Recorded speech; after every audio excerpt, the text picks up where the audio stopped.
So at first I'd like to hear what is your role in Polestar? Yeah, so I am Brent. I'm in the PR and communications department and responsible for product strategy and seeing how we integrate the cars into various events and future portfolios, things like that. So been in the company for now going into my 8th year, really from the beginning of when we became an EV performance brand. So really having been part of all the setting up and the initial launches and product reveals and things like that. So it was really fun.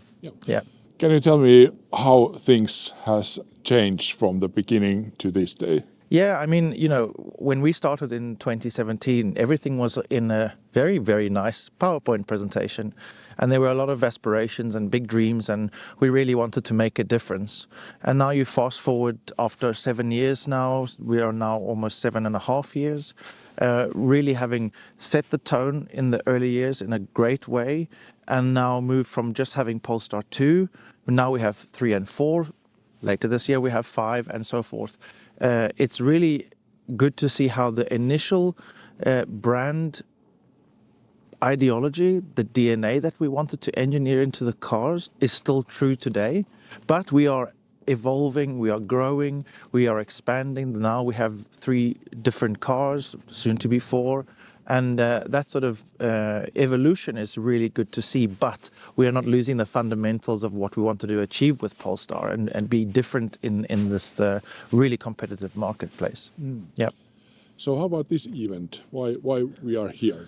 Yeah, so why are we in Levi? I mean, besides that it's absolutely beautiful, but this is part of some winter events that we've had as a brand overall. We've actually just spent 2.5 weeks in Jokkmokk in northern Sweden, not too many hours from here. And it's really about showcasing our cars in these winter environments, which is where our engineers are really doing the fundamental engineering of our cars. Really, really cold, harsh temperatures, of course, that is really good to stress the components and to make sure, can they work at minus 35 degrees, minus 30? If something can work at minus 35, it can definitely work at plus 20 or plus 35. So that's really important. But also engineering the cars in snowy conditions on ice tracks. We use frozen lakes in Jokkmokk to develop the dynamics. It's really about being able to do things in kind of slow motion, because you have a lot of time to feel how is the car reacting to my steering inputs and the power distribution, and you've got a lot of time to analyze how the car is behaving and then go and tune it and do the same thing again and really fine tune those attributes, because we want our cars to be fun, we want our cars to be safe, but you as a driver should always feel confident and that you are in control. And that comes down to steering, the handling balance, the brakes, everything in harmony, that when you drive, whether you are a first timer or you are a pro rally driver, you're going to have a big smile on your face. And that's what we are showcasing here. Yeah, I think you succeeded. Good. Yeah, very, very nice day, and all models are very good to drive. What is your favorite? That's like asking me to choose between favorite children. To be honest, they all have very good qualities in their own right. They all share this common DNA, but Polestar 2, 3, 4, they each offer something different. Right now I drive a Polestar 3. I think it's absolutely beautiful piece of design, superbly comfortable, luxurious feeling when you drive that car. But I'm excited to have a Polestar 4 sometime, because then I have a different experience with a slightly different character. So right now I would say number 3. Okay, yeah, good choice, even though very good to drive all of them. Yeah. So, what do you think about these models?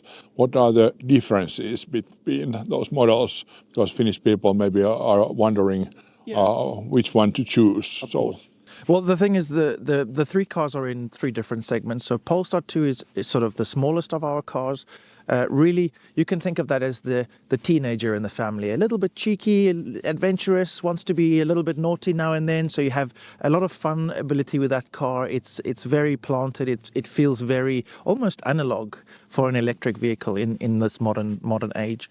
Then you have Polestar 3, that is on the upper scale of the portfolio, both in terms of size, it's a higher price range, more luxurious. That's maybe the responsible adult, but they still have a youthful mindset. So you can be confident, you can be responsible, but you can also have some fun whenever you want, and the car is there to give you that sensation.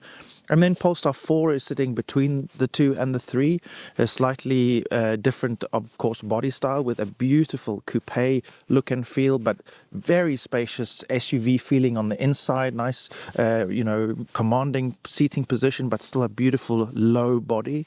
And that for me is like the young adult. Still thinks a little bit like a teenager, but wants to be more responsible and has to pay taxes and things like that. And then you end up with this sort of family of cars where they each have a role to play and a little bit of different character, but they are all of the same family, and they are, they live in the same house and they have dinner together every night. And you get that great synergy between them as well as being different. How about number 5, which is coming this year? Number 5, wow, that is the real performance halo car that will launch later this year. That will be our most powerful car. You're looking at over 880 horsepower coming with Polestar 5. Beautiful design, of course, based on the Precept concept car from a couple of years ago, and that is going to be built on our own bonded aluminium chassis, really taking some sort of low volume sports car technology with the extruded aluminium and the bonding method, bringing it into mainstream production. Still not a massive volume product. It will still be a relatively low volume compared to the other cars that we have, but something extremely special, really unique design, and really looking forward to that, raising the bar again for us after we've had the first 3 cars that we have now. Yeah.